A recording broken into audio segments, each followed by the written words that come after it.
روایات میں آتا ہے کہ حضرت سیدنا علی المرتضیٰ علیہ السلام حضرت سیدہ فاطمہ الزہرا سلام اللہ علیہا کے وصال کے روز جب گھر تشریف لائے تو حضرت سیدہ فاطمہ الزہرا سلام اللہ علیہا نے بیماری اور کمزوری کے باوجود آٹا گوندا اور اپنے ہاتھوں سے روٹیاں پکائیں۔ پھر حضرت سیدنا علی المرتضیٰ علیہ السلام اور بچوں کے کپڑے دھوئے۔ آپ نے فرمایا کہ فاطمہ، میں نے تمہیں کبھی دو کام اکٹھے نہیں کرتے دیکھا، آج تم کام اکٹھے کر رہی ہو۔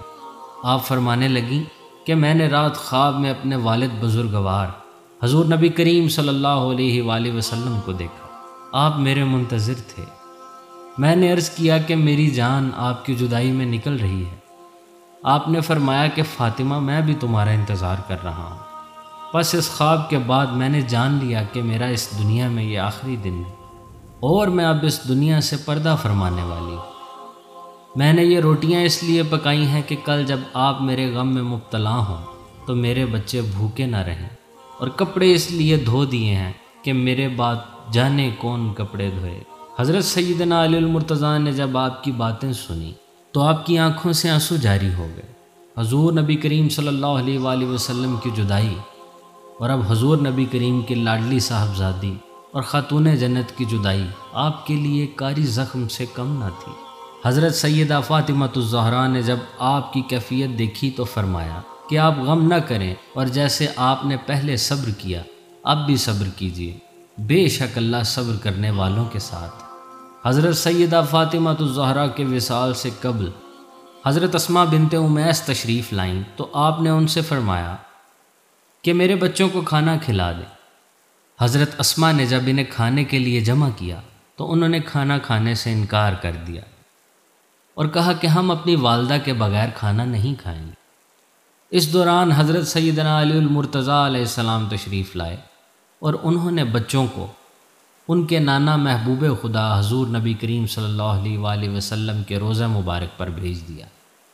ابھی کچھ دیر ہی گزری تھی کہ بچے پھر آ گئے اور حضرت سیدنا علی المرتضیٰ سے کہنے لگے کہ ہمیں اپنی والدہ کا آخری دیدار کرنے دیجیے۔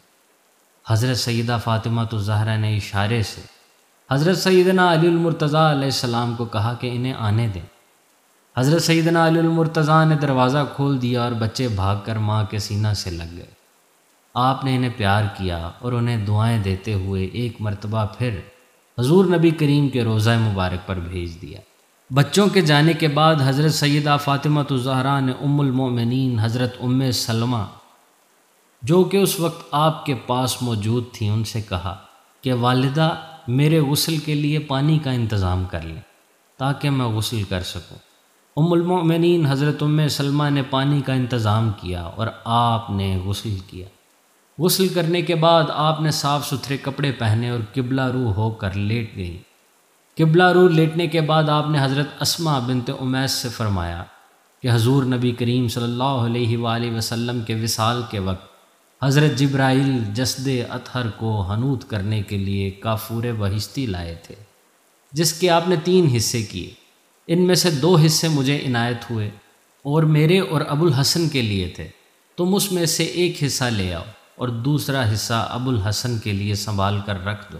حضرت اسماء بنت امیس کے جانے کے بعد آپ نے حضور نبی کریم صلی اللہ علیہ وآلہ وسلم کی امت کے گناہ گاروں کے لیے دعا فرمائی اور اپنے بچوں کے لیے دعائے خیر فرمائی۔